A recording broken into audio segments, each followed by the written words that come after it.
Salut à tous, alors la problématique du jour, voilà, j'ai une petite bande LED dans ma cuisine là, qui s'allume le matin quand on vient petit déjeuner ou le soir quand il fait nuit. C'est une bande LED qui est faite pour marcher avec l'application Tuya Smart Life. Et comme l'application Tuya Smart Life, je cherche à m'en débarrasser et je remplace toute ma domotique par des modules Shelly. On va regarder aujourd'hui comment greffer un module Shelly sur cette bande LED pour pouvoir commander avec l'application Shelly. Et toujours avec les modules Shelly, on pourra commander à la voix avec Google Home.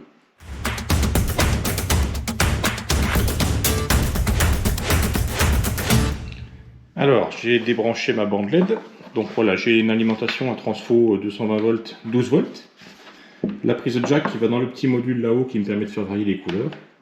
Alors l'inconvénient, c'est que je serai toujours obligé de passer par Smart Life pour changer et faire varier mes couleurs. Mais c'est pas grave, moi le bleu qu'on a vu me plaît bien. Donc ce que je veux, c'est pouvoir l'allumer et l'éteindre avec un scénario le matin et le soir avec Shelly. Donc voilà l'alimentation qu'on va modifier. Le module Shelly que j'ai choisi, c'est le Shelly One. Donc c'est un interrupteur tout simple. Et puis il a un contact sec. Donc vous pouvez vous en servir pour contacter une bobine sur un disjoncteur par exemple. Là ici il va servir en 12 volts. Donc on va voir comment le passer en 12 volts. Il me faut une pince coupante, une pince à dénuder et un petit tournevis pour les bornes du Shelly. Alors Shelly One, il était vendu par deux, j'en ai utilisé un pour alimenter de la bande LED qui est au niveau de ma télé. Il m'en reste un, le voici. On va prendre deux petits schémas électriques. Alors, sur le Shelly, il y a une chose très importante sur le Shelly One, c'est ce qu'on voit ici. C'est tout petit hein, la notice, mais ce que vous pouvez faire, c'est vous prenez une photo de votre téléphone et puis vous agrandissez la photo. Pour ceux qui ont des yeux qui peinent.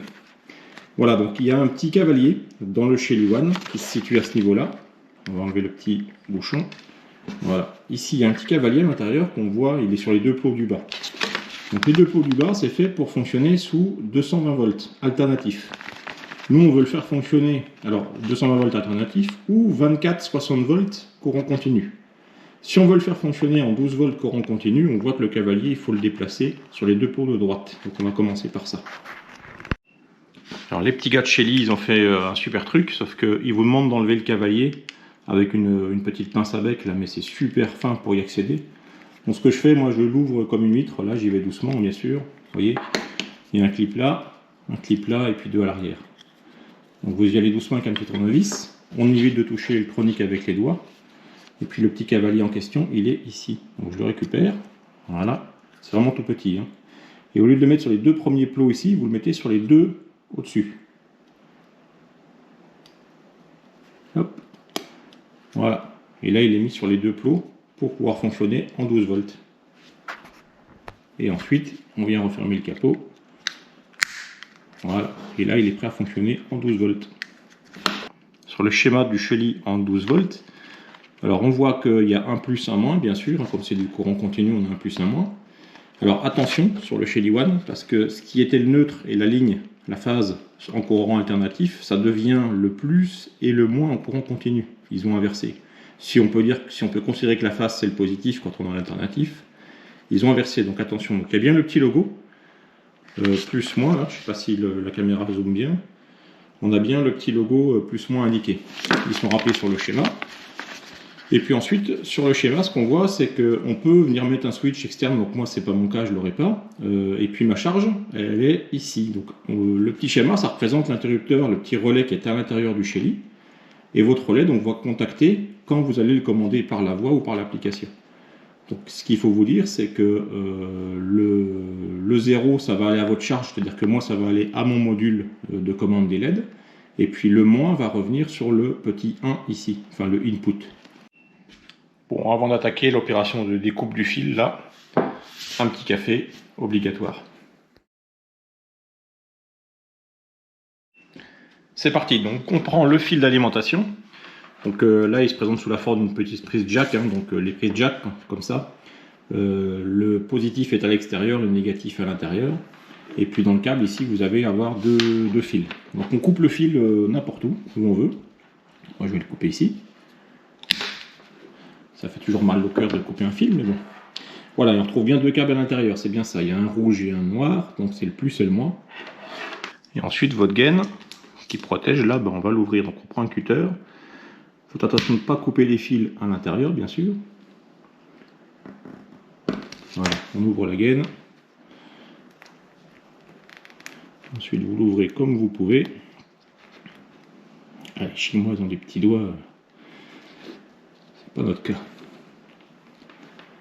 Voilà, donc on va ouvrir un petit peu plus. Vous avez compris le principe. Voilà, donc le surplus de gaine, je prends ma pince coupante, je le supprime. Faut attention de ne pas couper le fil, bien sûr. Et puis je vais faire pareil à l'autre morceau.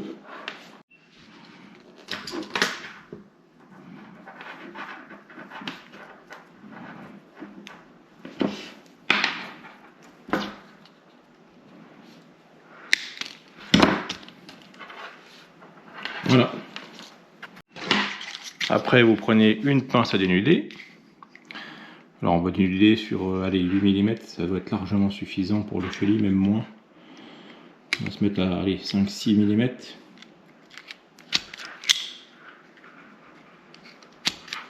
Super pratique cette petite pince. Là, je vous mets le lien dans la description. Là.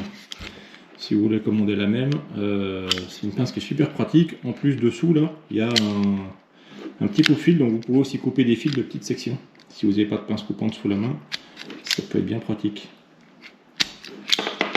Voilà, les fils sont dénudés. Ok, donc on a notre fil ici avec la prise de jack au bout qui va sur le module. Donc ça représente notre charge finalement. C'est ce qui est représenté par la petite lampe sur le schéma ici, c'est la charge. Et puis mon plus, mon moins, c'est ce qui vient du transformateur, c'est ça. Donc, vous avez compris, hein, le plus, le moins vont venir ici.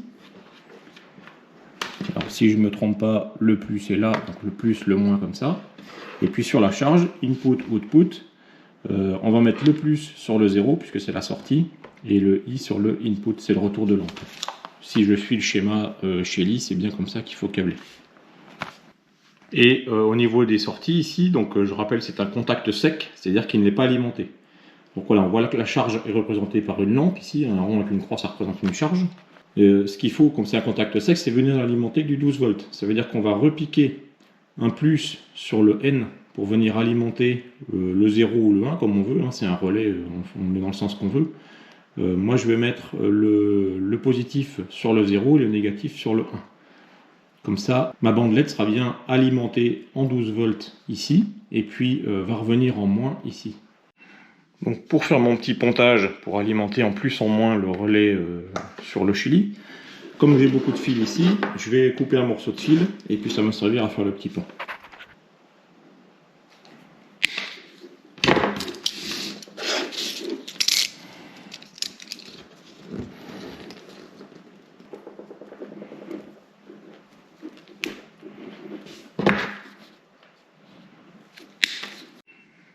Voilà mon petit bout de fil qui est coupé. Alors comme j'ai besoin que du fil positif, bah, je vais tout dénuder.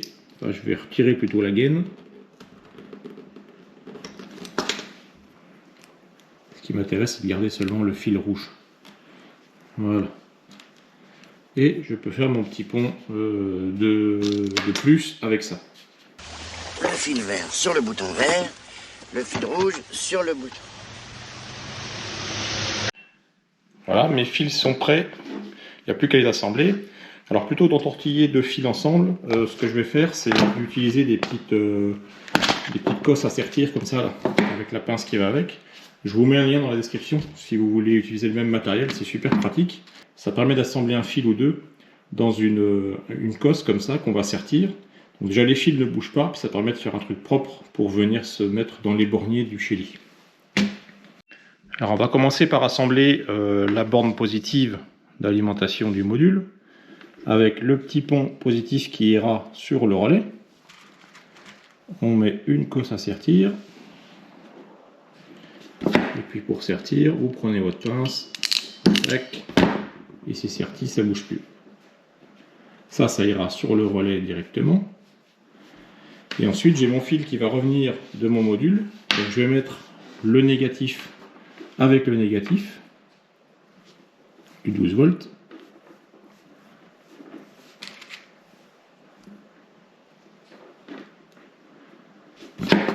Voilà. je sertis. Voilà. Et puis ça c'est le positif, je peux le laisser comme ça, hein, ou je peux lui mettre une cosse à sertir, c'est comme on veut. Moi je vais le laisser comme ça et on va le mettre directement dans le module en sortie. Donc mon positif vient sur la borne plus, puisque dans 12 volts, donc c'est la borne plus, celle-là au bout. Voilà, donc les cosses rentrent pile poil dans les borniers du Shelly. Je serre modérément. Ok, je mets le moins ici. Et ensuite, il me reste donc à alimenter en plus, en positif, on va le mettre dans le I comme input, la première borne du relais.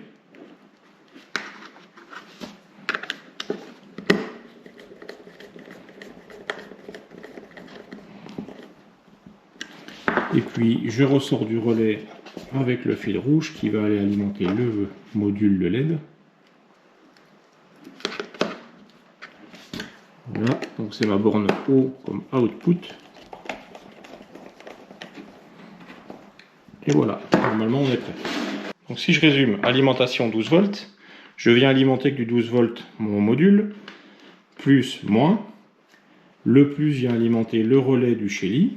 Le relais du Shelly à l'intérieur va contacter, envoyer du plus dans mon module LED, et le module LED a son moins qui revient avec le commun, on va dire, négatif 12 volts. Voilà, donc j'ai remis en place le module. Regardez pas la poussière, hein, j'ai pas fait la poussière en haut des meubles. C'est pas le thème de la vidéo. Donc là, j'ai rebranché dans l'alimentation 220 volts. J'ai mon Shelly qui est là, et puis mon module LED ici qui est alimenté, qui vient sur ma bande. On se retrouve dans l'application Shelly. Donc là, je vais déclarer que j'ai un nouvel appareil. Donc je viens dans le menu général, Add Device, continue. Donc là, il va allumer le Bluetooth pour mieux communiquer avec le module, normalement. Et il est en train de rechercher le nouveau module. Voilà, il a trouvé le Shelly One. On le voit apparaître. Voilà, donc je sélectionne mon Shelly One. Include Selected Device. Il demande si on veut l'inclure avec l'adresse IP machin dans ma box. Je mets oui. Voilà, il a bien mis le Bluetooth pour mieux détecter le module, mieux communiquer avec. On voit en haut.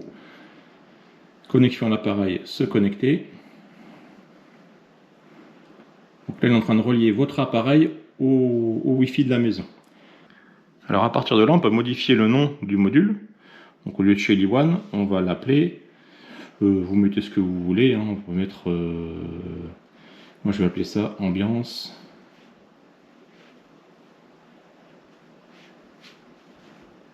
Cuisine. Voilà. On fait Next. Il vous demande de choisir la pièce. C'est dans la maison, donc je fais Next. Là, vous pouvez choisir dans l'application Shelly. Vous avez tout un tas de logos qui existent, hein, de pictogrammes. Ça, c'est des images qu'on peut importer par la suite. Hein. Pour ma porte de garage, mon photovoltaïque, j'ai importé des images.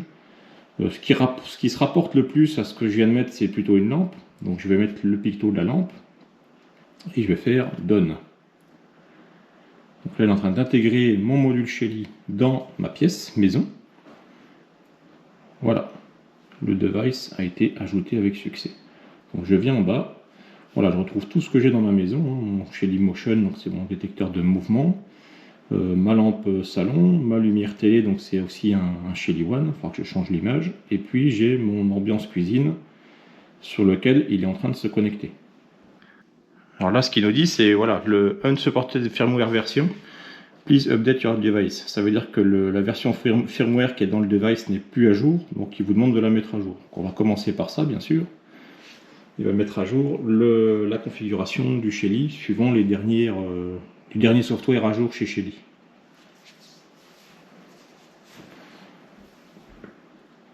Voilà, ça peut prendre quelques dizaines de secondes en fonction de ce qu'il a à charger dans le module, puis de votre vitesse de connexion surtout. Voilà, c'est terminé, il l'a bien enregistré. Donc là, on voit que je peux l'allumer, l'éteindre. Et puis bien sûr, il faut que j'aille le configurer maintenant. Alors pour le configurer, vous allez donc dans votre appareil, vous avez tout un menu ici. Bon, le timer, on ne va pas s'en occuper. Hein. Nous, ce qui nous intéresse, c'est de faire un on-off. Donc on va venir directement dans Settings, ici. Le mode écho, il est activé par défaut sur les modules Shelly. On va le laisser comme ça. Le power on, alors ça c'est important. C'est en cas de coupure de courant. C'est l'état dans lequel vous voulez que votre appareil, ou le relais de l'appareil, se retrouve après la remise en marche du courant. Donc soit il est on, soit il est off, soit il restaure le dernier mode, c'est-à-dire qu'il va reprendre le dernier mode dans lequel il était, soit il est en mode switch. Nous ce qu'on veut c'est qu'il soit off, comme ça en cas de coupure de courant, quand le jus va revenir, le module va bien rester éteint. Donc ça, on laisse comme ça. Button type, c'est le type de relais, comment vous voulez que le relais se comporte à l'intérieur du module. Alors dans notre cas, à nous, on n'a pas de... Donc mon Antari, c'est comme un push, donc vous appuyez on-off. Le toggle switch, c'est un état on, un état off, c'est pas ce qu'on veut. Et le edge switch, c'est celui-là qu'on va sélectionner, parce qu'on va changer d'état à chaque appui du bouton dans l'application. Donc à chaque fois que je vais appuyer, il va changer d'état. S'il était on, il passe à off, et vice-versa. Voilà, le button type, il est configuré. L'appliance type, général, on peut lui dire ce que c'est comme type. Donc si on lui dit que c'est une lampe, on va mettre light, sauvegarder. Voilà, il a bien sauvegardé, on voit le message en bas. Et puis ici, vous pouvez venir changer le nom de l'appareil, le nom du canal. Alors il n'y a qu'un canal sur cet appareil-là, mais vous pouvez changer le nom. Vous pouvez venir mettre à jour, faire un factory reset. Vous pouvez rebooter l'appareil. Et puis dans Device Info, ici, on trouve tout un tas de choses, dont le nom du Wi-Fi, l'adresse IP, etc. Voilà, je reviens ici dans mon menu, enfin sur ma page principale, l'ambiance cuisine, quand j'appuie dessus, voilà, il s'allume, il s'éteint, pas de souci. Voilà, donc je prends mon application, je démarre ma LED et elle s'allume bien. Impec. Ok Google, allume ambiance cuisine. Ah parfait, ça marche. Luminosité ambiance cuisine 30%.